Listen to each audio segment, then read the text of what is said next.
everybody. Hello, hello. Just getting set up here. Welcome, welcome. If you haven't met me before, my name is Danae. I have a company called Vala, and we help people who are going through the Employment Tribunal process, the grievance, disciplinary process, all kinds of things like that, and who are trying to work out, what do I do next? How does all of this work? Hey, Allegro. Hey, Nawaz. Good to see you.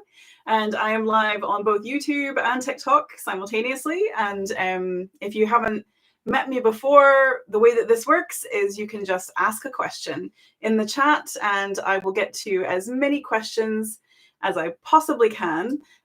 Sometimes we get a little overwhelmed. So, hey, Kat. Good. So, yeah, if I will do my best to get to all the questions that I possibly can. And it's so lovely to see all of you. Hey, Zavi, good to see you over on YouTube. Hey, Maggie, good to see you. Okay. Right. So Nawaz has got a great question. If my 2 months minus 1 day, it's 3 months. If my 3 months, so I'm assuming you meant 3 months, Nawaz, but if not, let's check that. If my 3 months minus 1 day ends the 16th of January, should I go through tribunal ASAP? Hey, Rose, good to see you. Good question. So first of all, it's 3 months minus 1 day, Nawaz. So let's say that it was a case of victimization, and you had spoken up about something that was going wrong, and they demoted you. And let's say they demoted you on the 1st of January or something like that. You have until 3 months from there, and that's calendar months, 3 months minus 1 day, to start the Acas early conciliation process. So you don't actually have to go to tribunal next. You don't have to submit a tribunal claim form, anything like that. The next step is to start Acas early conciliation. And literally that just means you go to tell.acas.org.uk, or you can Google Acas early conciliation. And then you will just fill in a form. They'll ask you, what's happened, that kind of stuff, and you submit it. Once you submit that, you will get a confirmation. And once you have that confirmation, the clock, it pauses. So that 3 months minus 1 day has now paused. And you start the Acas early conciliation process. Hello to all of my viewers, by the way. It's so lovely to see so many of you. Then you and your employer will talk, hopefully. The Acas conciliator, they'll get in touch with you. Hey, Big Al. And they'll be like, what do you want? And you will tell them what happened. You'll tell them what you're looking for. And then they'll go to your employer and they'll say, do you want to try and sort this out here and there? Now, some employers say no, and they say, oh, we're just going to see if it goes anywhere. Some employers do try and negotiate through Acas. And if you do reach an agreement, you will then probably make a settlement agreement. And Acas have the power to legally ratify settlements. They're called COT3 agreements when you do them through Acas. And if you don't, Acas will give you a certificate. It's called a certificate number. And basically that means that the clock, as soon as they give you that certificate number, the clock starts again for at least a month. And so after that, you still have another month to then submit the tribunal claim form, which is called the ET1. So basically, the question is, after the bad thing happens, 3 months minus 1 day, and that deadline does not pause for grievances. It does not pause for any kind of negotiations. 3 months minus 1 day to start Acas early conciliation. Then you go through the Acas early conciliation process, which could be up to 6 weeks. Then you get your certificate if it's not resolved, and then you have at least another month to submit your tribunal claim. Does that answer your question, Nawaz, in terms of how the process actually works? And whilst you're answering that, so many lovely people, I've got some questions over on YouTube. So Zavi says, my question is, now that I've filed my ET1, what is the next stage and what can I start prepping? Good. Glad to hear that, Nawaz. Great question, Zavi. So once you submit your ET1, here's the next few things that will happen. The first thing I would recommend that you do is go to my video page and look for the video that says how my employers react to you submitting a tribunal claim. because you start like one of the things that you want to prepare is like your emotional response, because a lot of this, hi Greg, happy new year to you too. A lot of this is about your emotions and keeping everything on the level, because this is a marathon and not a sprint. So yeah, that's the first thing, is I would watch that video, because then you'll often see you'll see some of the tactics that an employer might use.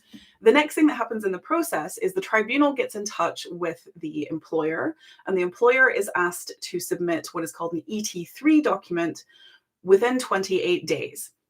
Now, because the tribunals are basically like in chaos at the moment, that 28-day deadline, I would not say is like, hard and fast, but it should be generally held to.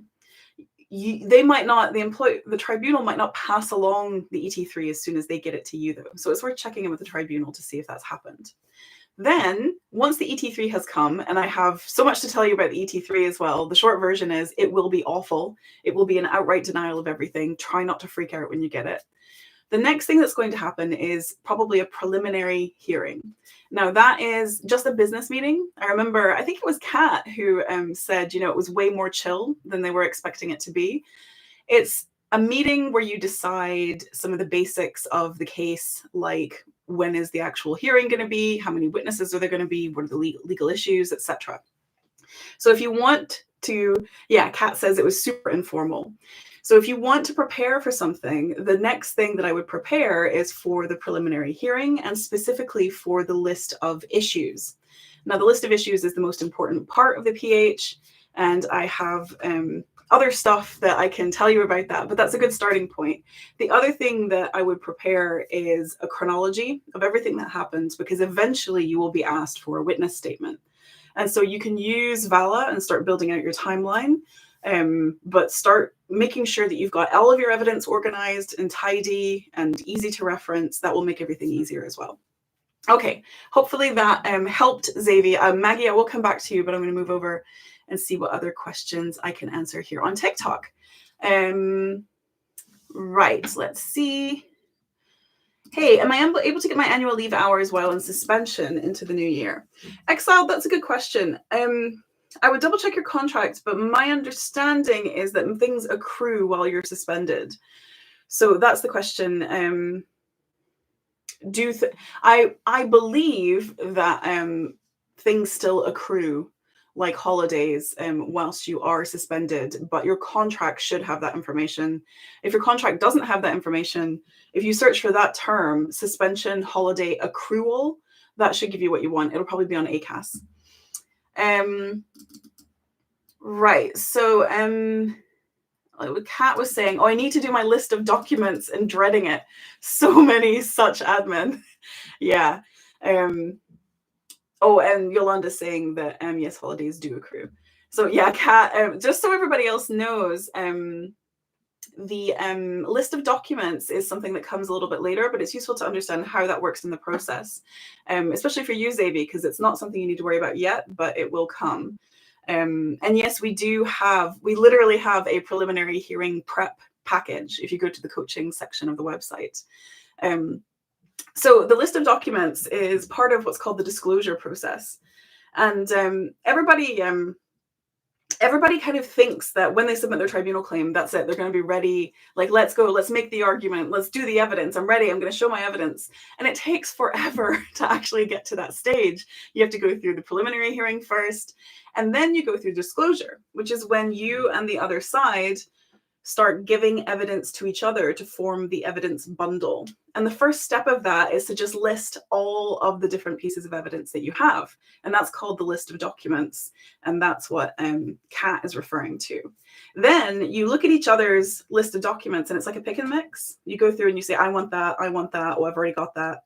And then on the disclosure date, you exchange your documents. So basically everything that you want to include and they picked off of your list, you send over to them, and everything that they have, they send over to you. And typically it's the respondent or the employer who puts together the kind of final bundle because they have more resources. And Yolanda is saying, luckily the list of documents is the same that the respondents have on their file. Often the list of documents are very similar because you're using the same pieces of information as evidence. For example, like emails, your contract, etc. But yeah, in more complex cases, like Kat has, just sitting down and listing all the different documents, all the different pieces of evidence that you have can be very time consuming. Yeah, there is a lot of admin. I promise, Kat, we do know how to build a feature for that. It's just like we have so many other features that we have to get into the roadmap first.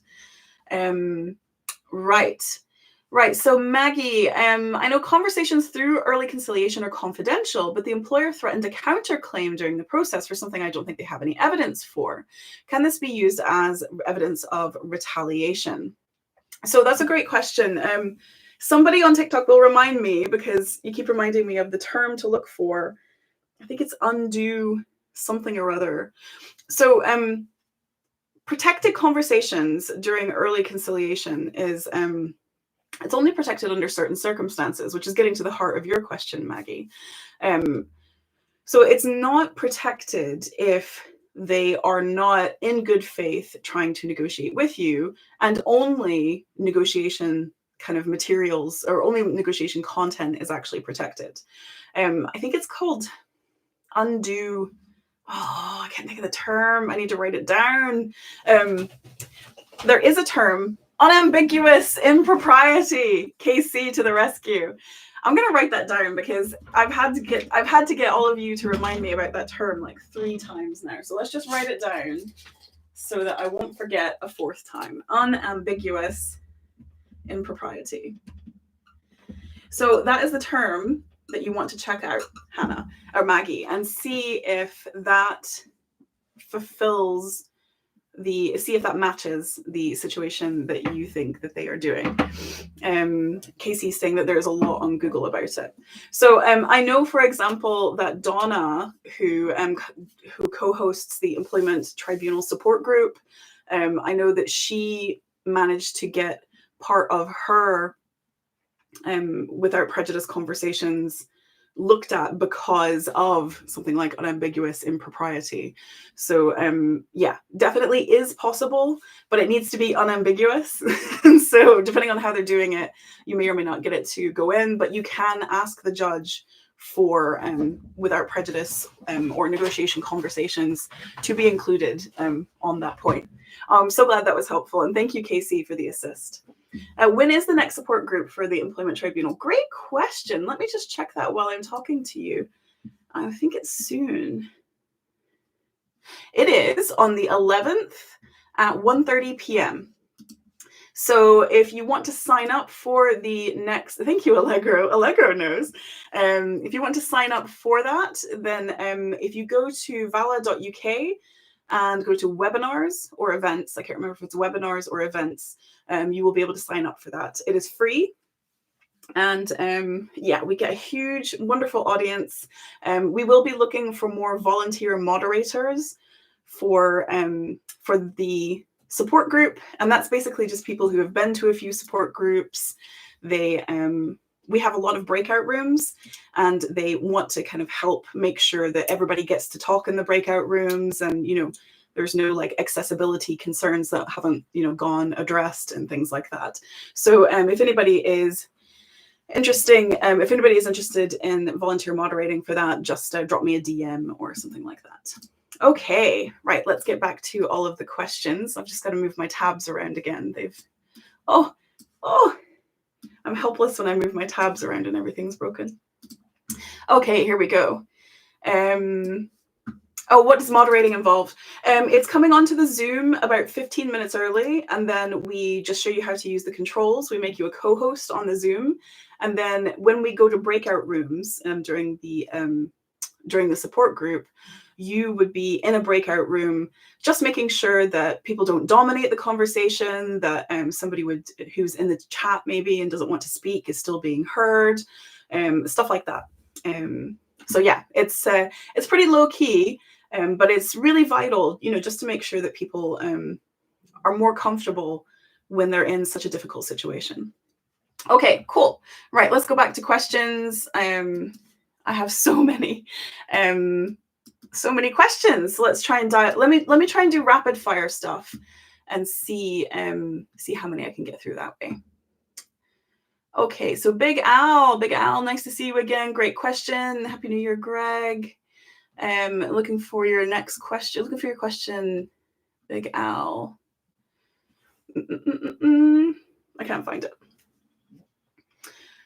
I'm looking for discrimination. Why do they always ask if the client is not as disabled but got ADHD and autism? Why do they always, as if the client is not as disabled but got ADHD and autism? Big Al, do you want to clarify for me? What exactly do you mean? It sounds like I know you've got ADHD and autism. That's clear. Why do they always what? I think that's my question. Why do they always what? Act like you're not disabled. So, I mean, disability stigma. Yeah, I get it. So, Big Al's question is, why is my employer acting like I'm not disabled when I have ADHD and autism? Well, first of all, you almost certainly would be disabled under the definition of the Equality Act. And I remember we talked about that definition of the Equality Act last time we spoke. For anybody else, it's in the Equality Act if you want to look it up, and it's something that has a significant impact on your day-to-day life and lasts more than 12 months or will last more than 12 months.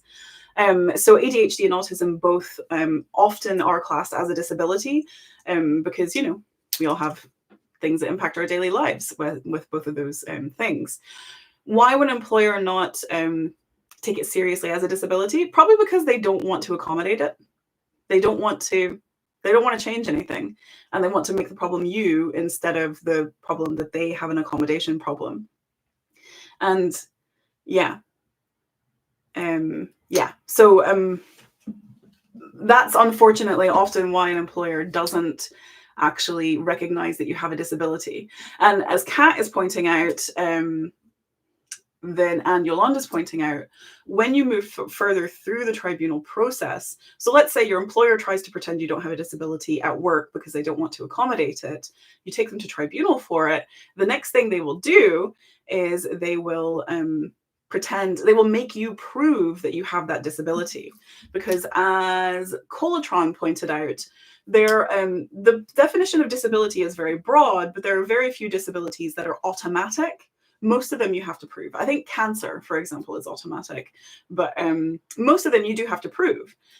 Now, it's not that hard to prove. You create what is called a disability impact statement.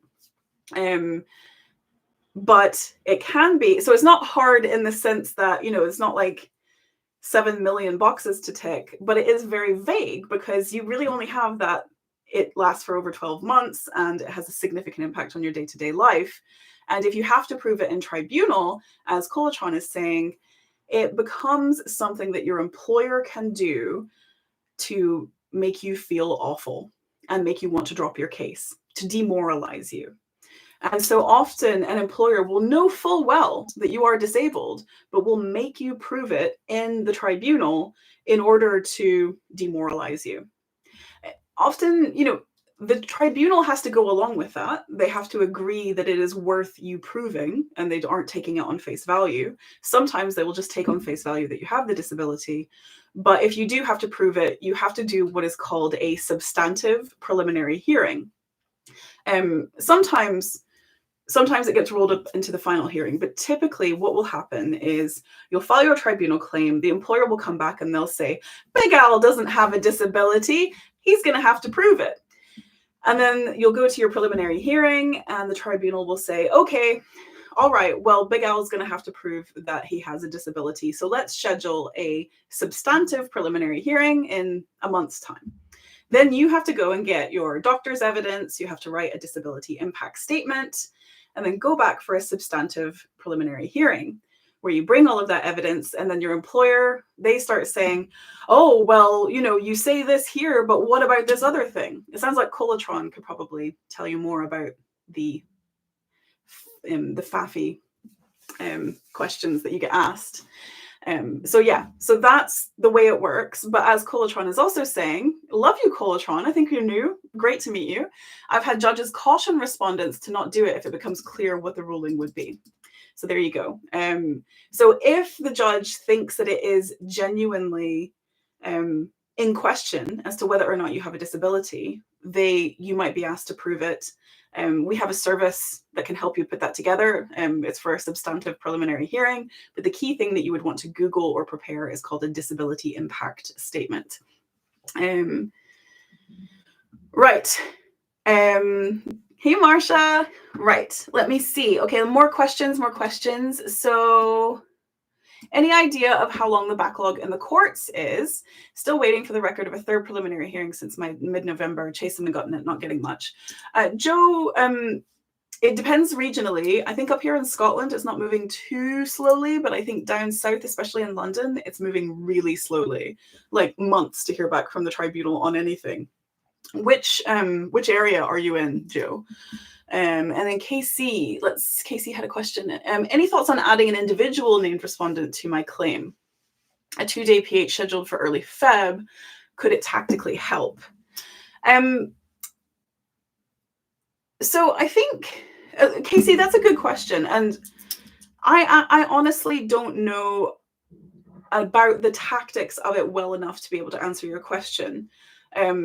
I know, so for everybody else, you can take your employer to tribunal, but you can also take individuals to tribunal as well. So you can name more than one person. You can name the organization and you can name individuals. I actually don't know tactically. I think it certainly amps the stakes for that individual. And it probably means that they personally do have to respond, which means that they can't avoid it. It's almost like later on, you can ask the tribunal to force a witness to come. It's called a witness order. And this is almost like forcing them to participate right from the beginning if they were a key part of the situation that's happening to you. So, but I don't know about the tactics of it beyond that. What I would suggest is if your PH is coming up early February, you would still have time to chat to one of our coaches if you're not already. I can't remember if you're already a coaching client, because they do know the tactics, because they were most of our coaches before they came to VALA mostly worked on the respondent side. So they know all the tactics. And now they're using their powers for good to train all of you. So if you do want to talk tactics on that, I think my best suggestion would be get our preliminary hearing prep package, and then you can talk to one of our coaches about that. Terry is pointing out you'd need to get Acas certificates for each individual respondent as well. So that's good to know, Terry.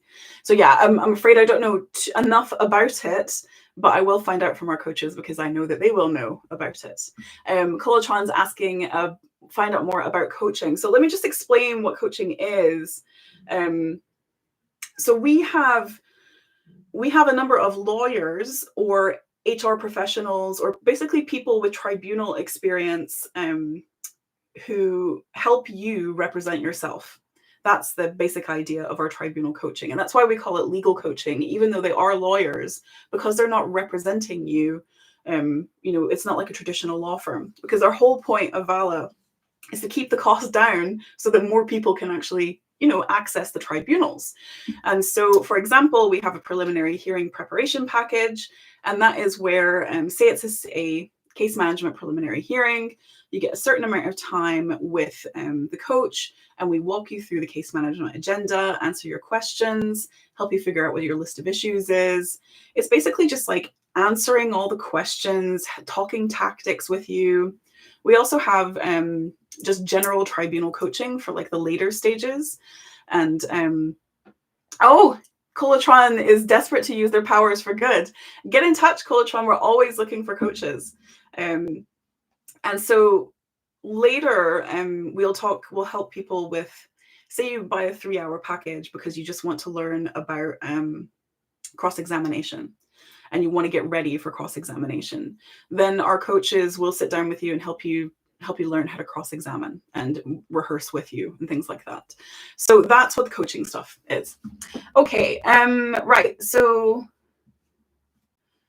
Oh, Amy. Okay, can we all give Amy love hearts? I am at my hearing next week. So scared. Oh, love hearts for Amy. Oh my goodness. Amy, is it your final hearing or your preliminary hearing? Amy, you got this, from Yolanda. That's so lovely. Kat, it's okay, you got this. Oh, you're such a lovely group. This is one of the things I love most about going live and the support group, is that somebody can come in and say, I'm scared. And they know that they're going to get support. Xavier over on YouTube is telling you, good luck, Amy. They know they're going to get some support, because it's such a lonely process, isn't it? Like, your friends and family, they don't really understand. They want to help you, but they don't really understand. And, your employer is acting like you're crazy. And so, like, what can you do? Maggie's also wishing you good luck, Amy. Oh, wow. Amy's saying, was so crazy because I came across my cost warning letter video and the next day I had one. That's perfect timing. Thank God that it was the day after you got it. So you were prepared. Okay, so there's a few questions I'm going to try and answer that were similar. Can I go to Employment Tribunal if I've been fired whilst on probation? And somebody else asked if I was on a temporary contract. So the short answer is it depends on what happened. So under 2 years, so all employees have what's called day one rights. Now, those aren't the same rights that you'll have after 2 years of employment. After 2 years, you'll get the right to not be unfairly dismissed. You'll get statutory redundancy pay and constructive dismissal rights. But before 2 years, in a temporary contract or a full contract, as long as you're classed as a worker, you will still have protection against discrimination. And there are 6 types of discrimination, and it covers a lot more than people think it does. Whistleblowing, you will be protected to use your protected rights, for example, making a flexible work request, being a part-time worker, all kinds of stuff. So if you want to know more about that, there's 2 free resources I would point you to. One, and they're both in my bio. One is I have a free ebook. If you just click on the link in my bio. Oh yeah, Christian's pointing out, if you're disabled and you've disclosed that, that's protection against discrimination as well. So go download my free ebook. That will give you some more details. And also on TikTok, there is a playlist called 2 Years and Rights that just explains this a little bit more, the difference between the rights that you have. What if I wasn't given the requisite notice period, even though I was in probation? Okay, so in probation, your probationary period doesn't have any impact on your statutory rights, only on your contractual rights. So let's say, so the standard notice period after you've worked at a company for a month is 1 week. So if you got sacked 2 months into a 3-month probationary period, they should have still given you a week of notice, a week of paid notice. If they didn't give you that, then that is illegal. Also, if you Chris can't ski. The books in front of your framed art keep getting taller. I know, I'm such a pack rat. It's so funny. I need to fix that. If your probationary period says that you don't get any notice during your probationary period, that's not legal. That's not lawful. All people after a month of work have a week notice period. So yeah, look into that. You're very welcome. Okay, right. So right, next, let's go look over on YouTube. Do we have any help for appeals? Not all judgments are good ones. I do have 42 days. We haven't spun up like a specific appeals service, but I know that some of our coaches have experience with appeals, Christian. So what I would suggest is, if you want to talk to somebody, you want to see if we can help with that, drop us an email, hello@vala.uk, and just say, do you have any coaches with experience with appeals? And then we will find a coach to match up with you. We have a lot of coaches now. And so, when people have something a little bit more specialist, we try to we'll do a matching to make sure that hopefully we can get you the expertise that you need. The respondents should have sent in their amended grounds of resistance on the 31st. They asked the tribunal for an extension. They didn't reply. They sent them on the 23rd December. Is this okay? So Belinda, I would be so this is a problem that I'm seeing loads. That employers just take the piss when it comes to these deadlines. If I was you, I would be going into the preliminary hearing asking for the whole thing to be struck out because they were late with their grounds of resistance. Whether or not that works, I don't know, because I've seen time and time again that the tribunal doesn't hold the employer really really hard to deadlines. However, an employer will not blink before applying for a strikeout against you if your claim was out of time. So absolutely, that door swings both ways. So I would be looking into that. I think it might be a Rule 21 judgment, or maybe it's just a strikeout application because they missed the deadline. If you want to check what to file, look at the Employment Tribunal Rules of Procedure 2013. If you Google that, that will give you the details. Terry is saying it's Rule 21. Okay, great. So yeah, look at Rule 21 under the Employment Tribunal Rules of Procedure 2013. That's a mouthful to say. So Belinda, an unless order, I don't know if an unless order would make sense because they have done the unless. They, if they still hadn't sent their grounds of resistance, I think an unless order would be the right thing to do, because an unless order is, if you don't do this, unless you do this, we're going to take this action. But now that they've done it, I don't know that an unless order makes as much sense. Although typically that is the first stage that I would recommend normally. Does that make sense, Belinda? Right. Let's see. Let's go back to questions here.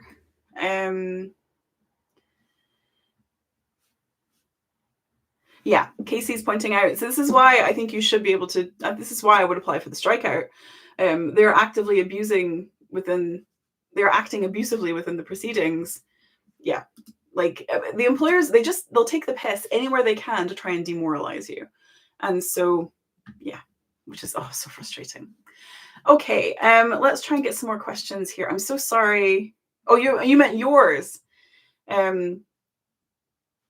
So you can report them, Casey, to the SRA, the Solicitors Regulation Authority. And that would be the right thing to do if you believe that they are acting abusively.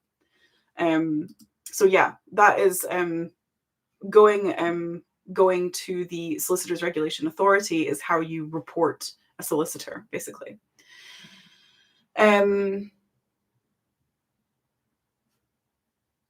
Okay, so we did Belinda did do a request for a strikeout because they hadn't completed with their first case management order, and the judge said no because we still had the chance of a fair hearing.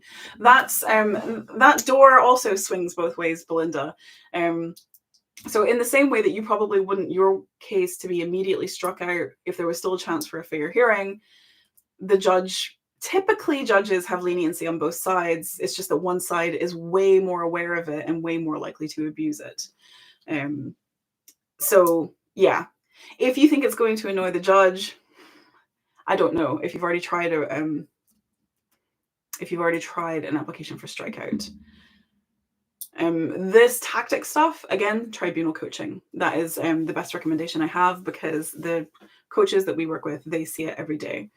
How long do you have to report a solicitor? Joe, I don't know. I don't know at all, actually. The SRA will have reporting guidelines on their website. If you Google Solicitors Regulation Authority, there will be a section for reporting, and that should put some information on there.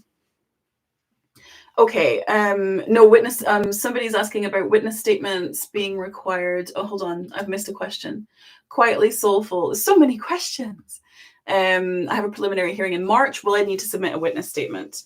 So as Casey said, quietly soulful, no, you absolutely do not have to submit a witness statement at your preliminary hearing.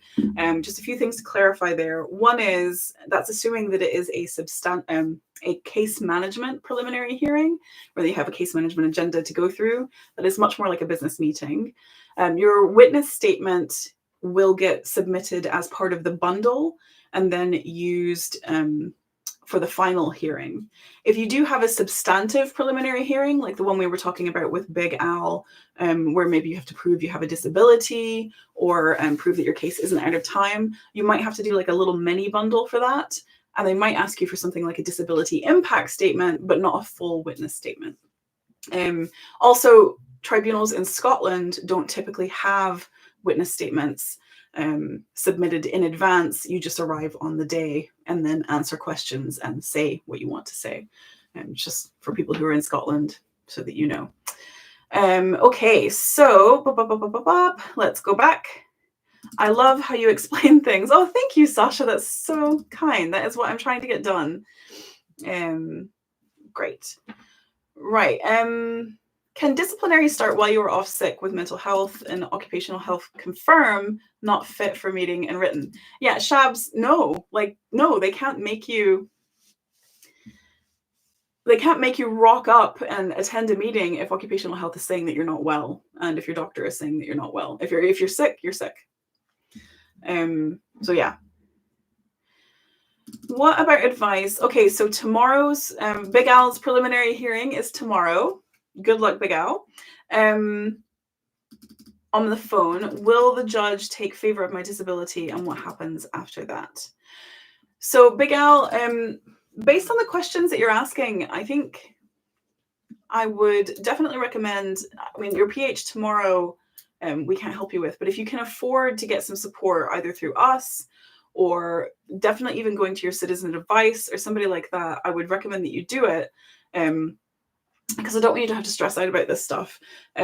So what was going to happen at your preliminary hearing tomorrow, though, is it's going to be a business meeting, and it's going to be about your case.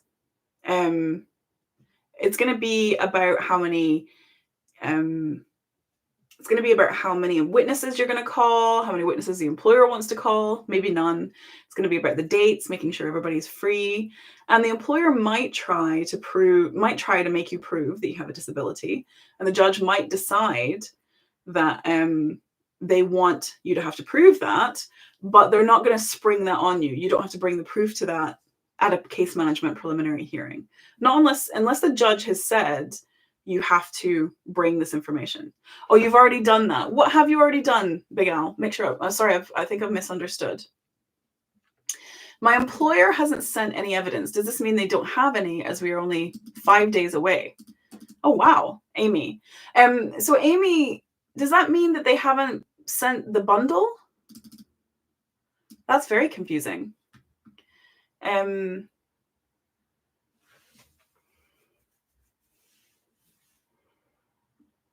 Yeah, that's super confusing. Can I be off sick in one workplace where there's bullying, but not another workplace, no overlap? You know, Shabnam, that's a good question. I don't know. I doubt it. Well, I think one employer off sick, you know, we use it for a lot of different things, but if a doctor is saying you're not fit to work, that's different from saying this isn't a safe place for Shabnam to work, which is, I think, what's really happening in your situation. But I mean, how would they know is my first question. But then if, say, for example, if it came to tribunal and you were trying to prove that you really were sick, if they could prove that you were working at the same time, it would really weaken your argument. Okay, so Amy is saying, they're saying that they have proof that what I'm saying isn't true, but haven't evidenced it. Okay, I'm going to let Amy type some more and then listen to... I'm going to go to Ravi. As part of a settlement agreement, my employer agreed to give any new employer an agreed reference. Are they legally bound since it is part of the agreement? Ravi, yes, absolutely. They would be legally bound to do it. And I believe it is the county courts that you would use to enforce that if they did it. And Roseanne's got good advice as well for Shabnam. I would double check the absence policy to see if it says something. Okay, so Big Al has been asked to send in evidence for autism and ADHD, but the person defending the case was not there from the start. Okay, so it sounds like you actually have a substantive preliminary hearing tomorrow. Is that right, Big Al? Which is determining whether or not you have a disability. Is that what's happening? Okay, that's what's happening tomorrow. So what's going to happen tomorrow, now that you've sent in your evidence, is you're going to be cross-examined on that evidence. So prepare yourself for that. So you sent in information, and just like I was saying with Shabnam, where, I said, it could weaken your argument if they could show that she was off sick in one place and working in the other. That's the kinds of things that happen in a cross-examination. So go through your evidence and think, if I was trying to pick this apart, what would I say? What would I do? What would I insinuate? Would they insinuate that you were trying it on? Would they insinuate that you were lying about your disability? Things like that. And then come back to, how would I address that? And remember that your own word does count. As long as you come across as a credible witness to the tribunal, they will take your own word at face value. So you can say, look, I have submitted my doctor's evidence. I have given you an impact. I've told you, my support worker was involved from the start. Just keep coming back to the facts of the situation, but expect them, anticipate that they will try and poke holes in what has happened. And they will try and make it sound like you're making it all up. That is what that cross-examination will be like tomorrow, most likely. So, because that will happen, try not to let it affect you too much, and just try and prepare yourself for them to try and poke holes, and just keep coming back to your facts. Judges see this a lot. So as long as you've brought, it sounds like you've submitted your evidence, you've had your support work statement stuff, just keep coming back to that. That's what they're looking for. Whereas other times people will say that they have a disability, but they can't show anything to prove it or anything like that. Or they haven't actually done the work. Usually it's not that they can't show it, it's that they haven't actually done the work or didn't know to do the work to bring the doctor's records, to give a statement of what their day-to-day life is like, the changes that they have to make to accommodate their disability. If I was having to defend my disability of ADHD, I would be talking about the fact that I have missed critical meetings because of my memory problems and the impact that has had on me in my career. Stuff like that is what they want to know about. And so then what happens? So at that hearing, the judge should rule as to whether or not they believe that you have a disability. And if they say, yes, we believe that Big Al does have a disability, then they will schedule the final hearing, and then you will move through the rest of the process. If they decide that you don't, then it depends on whether or not you have other claims, or if it's the only claim, it might be then that the whole case is struck out, or just a few particular claims are struck out. Okay, Marcia's saying the deadline to send my documents in is soon. I need more time. Would this look bad if I request an extension? Marcia, no, not really. I mean, maybe with a judge or two, but the tribunal, like if you've got a good reason for asking for an extension, I need more time to get legal support or something like that, give them a date that you think that you will be done by and stick to that date. We have a template where you can request an extension and we kind of fill it in the right language that they like. So I would recommend using that. It's pretty affordable. But yeah, I mean, employers ask for extensions all the time. And some of the reasons, I think we have reasons that you can kind of look at in the template, but it might be, I was sick. I've been too busy trying to find a job. I've been too busy trying to rebuild my career in my new job. Yeah, mine hasn't met a single deadline. There you go. So I just don't think. Okay. Right. So Amy, I just want to double check Amy, because she was saying that she's got a hearing coming up, but they haven't sent anything. So I just want to caution. So I have seen situations where the tribunal date is like the 1st of January, for example, and the employer won't finalize the bundle until like the morning of, or they'll introduce new evidence the morning of. That is not okay. That is definitely not okay. The bundle is supposed to be finalized by a certain date that has been given to both of you during the case management orders. And if the employer isn't matching that, and it sounds like Belinda is having that problem over on YouTube, haven't done the list of issues, chronology, or bundle, should be exchanged by 5th January, hence the unless order. So in that situation, thanks for clarifying, Belinda, that is what an unless order would be perfect for, because 7 days before.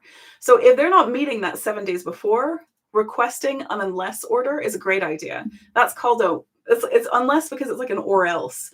So it's basically asking the tribunal to tell the employer, unless you do this by this date, we're going to strike out the case. And so that is a good way to kind of be like, there are consequences here. And if the unless order doesn't happen, or the tribunal takes too long to respond, or whatever happens, if you find that you're getting this stuff the day before and you don't have time to prepare, I would go into that tribunal and tell the judge, look, I got sent this at 11:59 last night. I have not had time to prepare for this. We are not going to be able to have a fair hearing today. I would like to ask for a postponement, or I would like to ask for half a day or something like that, to kind of review this, because it's just not okay. It's a tactic, like all these other things. And you don't have to just grin and bear it. You can ask the tribunal for a postponement or something else, because it wasn't you that created this problem. It was the employer missing the deadline. Joanne is asking, this is a good question, Joanne. My notice letter doesn't state my reasons for leaving, as I was afraid of not getting a good reference. Makes sense. My main claims are for not dealing with a grievance and discrimination. So Joanne, will that affect my claim?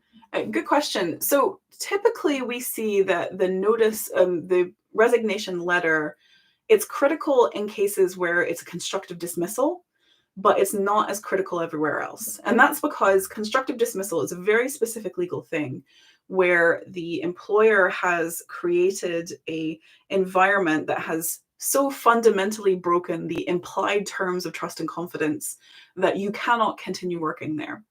And there's a few tests you have to pass in constructive dismissal. One of them is that you have to say, you have broken this, like, I cannot keep working here when you resign. That makes it a much stronger constructive dismissal case. And the second one is that you don't put up with it for very long, because if you do, then then clearly it was okay. Even if it was awful, you kept tolerating it.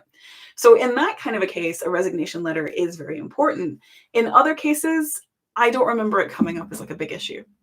So I wouldn't worry too much about your resignation letter in that situation. The most important thing to do on a discrimination case is to look at the specific legal test for the type of discrimination that you are making a claim for.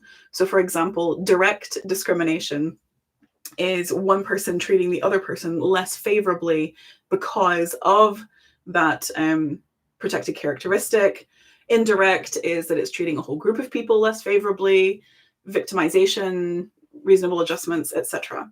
So yeah, I would focus on that rather than just a resignation letter. Right. Okay, cool. So can you say I didn't leave straight away until I got another job? So Shabnam, this is a tricky thing with constructive dismissal, because the court needs to kind of recognize that we all don't have other jobs just lined up and we have bills to pay. But at the same time, you need to prove that it was so unbearable that you had to leave. So it will be on a case-by-case basis, because it would be career ending. It sounds like you could make that argument. And what I would recommend that you do if you're trying to make a constructive dismissal case around that is go and look at the Employment Tribunal's decisions website and look at previous constructive dismissal cases. And this is a tip for all of you. So if you're trying to figure out, will this work? Will the tribunal accept my argument? What about this? The tribunal, in the judgments that are written up for the website, the tribunal literally explains why it is making the ruling that it's making. It kind of shows its workings, basically. And so you can see the way that they're working things out. TikTok watch. No, I'm answering questions here too. It's just that I have so many questions. That's all. So yeah, Shabnam, that's worth looking at, because the tribunal in those decisions will explain their thinking. Oh, thank you, Y. So sorry I haven't done an update. I got overwhelmed, and so I haven't done more videos, but I am going to do more because they were really fun and worked really well.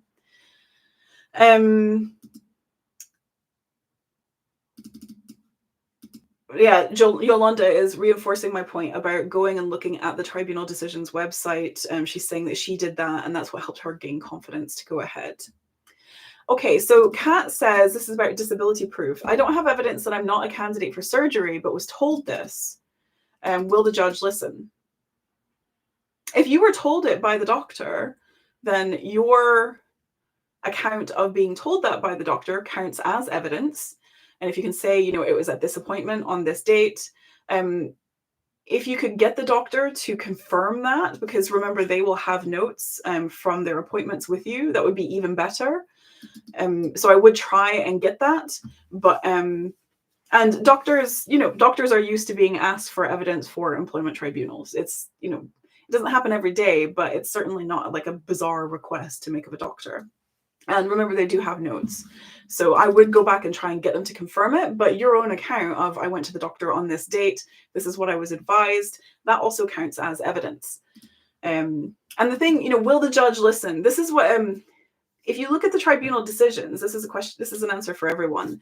For Big Al, who's saying, will the judge trust me tomorrow? All these people who are saying, will the judge believe me? If you look at the tribunal decisions and how the judges think about this, you'll often see the word credible in there. The claimant appeared credible. I viewed the claimant as credible, and so I accept this or I accept that. So when you're interacting with a judge, this is why being prepared, answering the questions carefully, or not carefully even, answering the questions calmly, taking your time, asking for breaks, trying not to come off as if you're, jumping all over or anything like that, that really helps you, because fundamentally the judge is trying to decide, is this person credible? And so a lot of what you say just counts as evidence as long as they believe that you are credible. And so, that's why I always recommend to people, try to keep the emotion out of it as much as you possibly can. It's so hard. Try to be as prepared as possible, reference your notes so that you come across as credible as possible, and be as detailed as possible so that you can come across as credible as possible. It looks like Joe verbally received deadlines in mid-November starting next week, but Herefordshire Tribunal have not yet sent a written record. Oh goodness. Joe, I believe you were the one who was asking about the, I actually had somebody who just physically went into the tribunal to speak to the staff to try and clear up some deadline problems, because it was they still weren't even getting anything when they rang them. So yeah, actually door stopping them was what worked for that user. So I mean, it's ridiculous, isn't it? Because they're so behind. But I mean, if you're not getting answers and you need them critically, it might be worth considering that as well. Big Al is asking, could they give me compensation tomorrow? No. So Big Al, what I would suggest that you do is, if you go to my profile, there is a tribunal map that shows the different stages. That will give you an idea of what's going to happen across the whole process. So yeah. How can you prove bullying or emotional stress at work? So user 719, I have an article that I would highly recommend about bullying at work and when it can be illegal, and how you build credibility to fight bullying at work.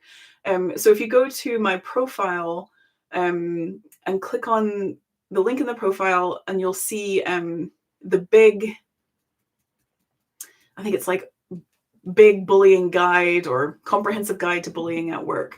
The short answer is the answer Yolanda just gave you, which is contemporaneous notes. So how do I prove bullying at work? You write down every single thing, and you write down every single thing that has happened. And that way And when I say every single thing, I mean you write down the who, what, where, when of all the things that have happened. And then even the small incidents start to add up over time. But the long version, and I go into a lot of detail about how to build as strong a case against bullying as possible and maybe find a legal aspect to it, that I would read the guide for. I think it's called The Ultimate Guide to Bullying, and it's on our website. Right, so Joanne's got a question. I've got my PH in Feb. Will the respondent be present? It's a video hearing. I'm not clear on the information they sent. I'm not sure if the respondent has legal representation. They should be present. I would expect them to be present, even if they do have representation. And it would be virtually with a video hearing. I'm not clear on the information they sent. I'm not sure if they have legal representation. Your ET3, if they sent in did they send in an ET3, Joanne? Actually, that's my next question. Does medical evidence need to be included in the list of documents even after disability preliminary hearing? That's a good question, Kat. I think if you're going to include an injury to feelings claim, I would maybe include it just for that, even beyond. Short answer is I don't know, but let me tell you what I'm thinking. What I'm thinking is we did a cross-examination webinar, which you can download on our website. And I was talking to Samira, one of our coaches, about how you get the bundle ready for cross-examination.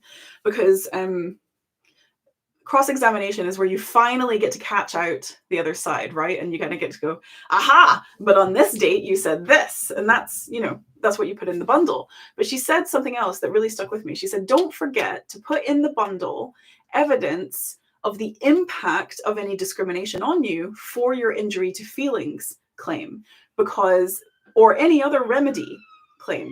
So yes, Jolanta is saying the same thing. Medical evidence, keep in your bundle always for remedy. So this is something that I'm trying to figure out how to make even clearer to everybody, because it's so important. If you win, the next thing that happens is a remedy hearing. It might happen on the same day, or it might be scheduled elsewhere later on. But at the remedy hearing, that's when we all sit down and decide how much you're going to get compensated for it. And you go back to the evidence. So say it's injury to feelings. They go back and they say, well, how big of a deal was it for Kat? Obviously, she wasn't that upset. She didn't even include any evidence about it. So include medical evidence in your bundle for the remedy, if nothing else. If the employer or the tribunal says that this medical evidence isn't necessary, well, if the employer says it, ignore them. If the tribunal says it's not necessary, I would put it in and I would wait for the tribunal to take it back out. But you do definitely want to make sure that there is proof of the impact for the remedy hearing, so that you can maximize any remedy that comes out. Okay. Right, so I've only got a few more minutes, but let me see how much I can do. Can the injury to feelings happen after you've left for discrimination happening during the employment? Yes, so the way that your employer treats you through the process after you have left will continue to count towards the overall injury that you have experienced, and their behavior can still be kind of judged throughout that period. So yeah. I would keep track of all of the way that they have been treating you. I'm going through an unjustified performance improvement plan by my manager. What can I do now? Trainman, if you've worked at the company for over 2 years, check out my videos on unfair dismissal. A performance improvement plan is basically like the legal way of trying to fulfill 2 legal tests. One is that you cannot be dismissed after 2 years without a fair reason and following a fair process. Now, one of those fair reasons is capability. They might be saying, trained man isn't capable of doing this job well, but they can't, after 2 years, they can't just sack you for saying that. They also have to follow a fair process. They have to give you the opportunity to improve your capability if they think that it is lacking. So that's what the performance improvement plan is supposed to be. It's supposed to be something that gives you a fair process to improve capability and then move on from there. If they're just doing it as a box-ticking exercise, it may be an unlawful dismissal. So that's what I would look for is unfair dismissal, capability, process. Any more pointers on finding high-handed cases? Oh, okay, so you're asking about aggravated damages. I don't think we've searched out... So I don't think we have done the research to search out high-handed aggravated damages cases like we have for many others, Joe. Otherwise, I would just direct you to the VALA website. Side note, for everyone, we have already done a lot of research for you. If you go to the VALA website and you look at example cases, I think it's called example cases in the navigation bar, vala.uk.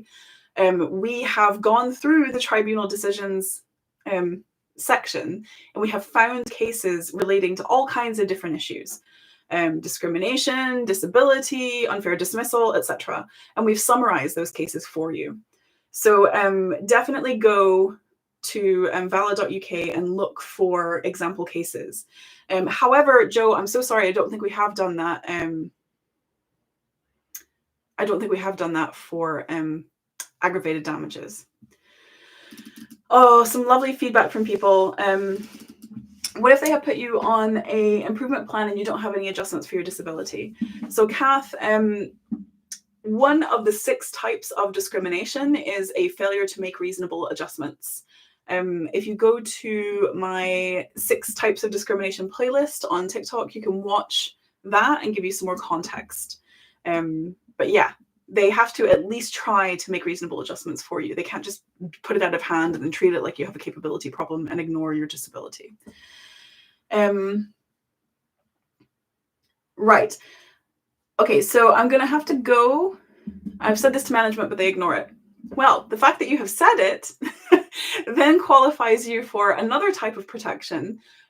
So the 6 types of discrimination, one of them is also called victimization. If you raise a complaint about discrimination at work for a disability, for any other reason, and your employer treats you badly as a result of that complaint, then that is called victimization. And one of the other 6 types, very bad.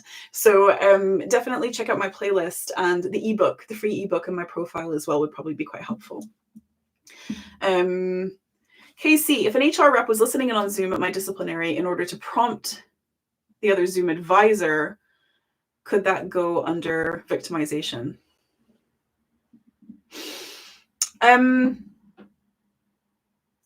don't know. So victimization would be a specific detriment as a result of you raising the complaint. So you could maybe make the argument that the prompting was detrimenting you, but I think that is what you would have to clarify, Casey, is the specific detriment that occurred as a result of that. How do you prove if their counter complaint could be plausible?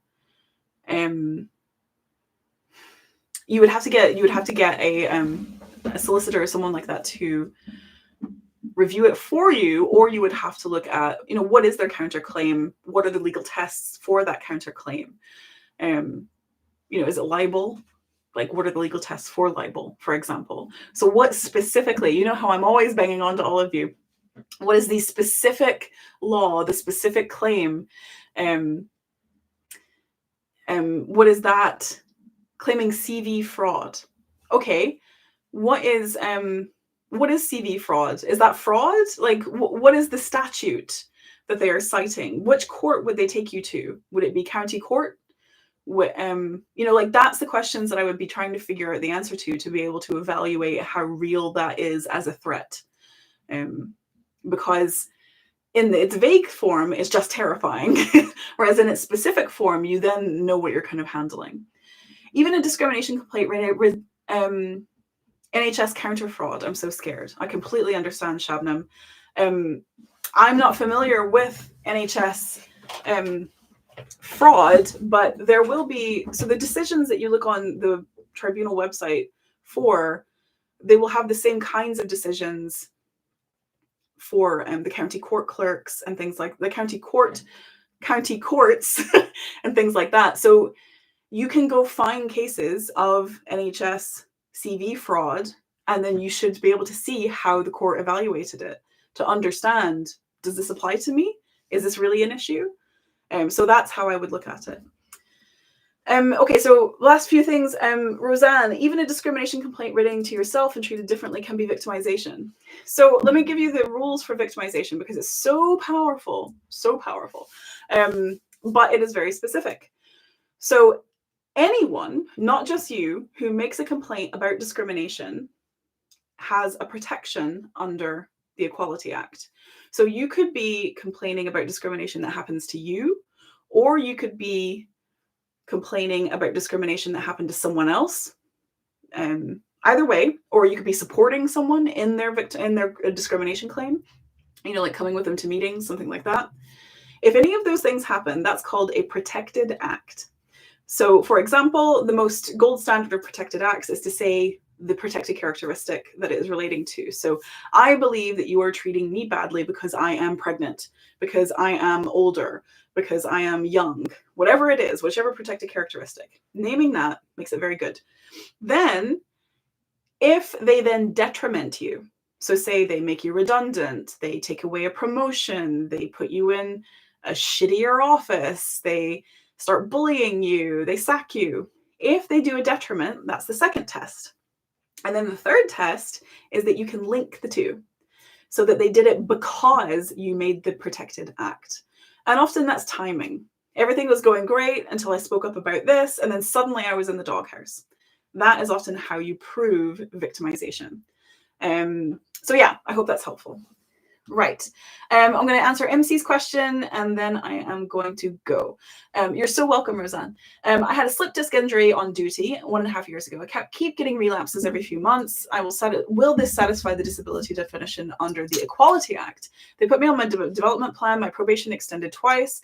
Now I face dismissal as I received a warning following misconduct investigation whilst on probation. No reasonable adjustment after injury. So MC, I can't tell you for certain that it would qualify as a disability under the Equality Act, but I can tell you how the judge will question it and how they will evaluate this. If you go to the Equality Act and search for disability, you will see the definition, and that it is something that has a substantial impact on your day-to-day life, and that it is lasting or will last for more than 12 months. Now, it sounds like 1.5 years ago, recurring problem. That sounds like, it's been going on for quite some time. Doesn't seem like it's going away anytime soon as well.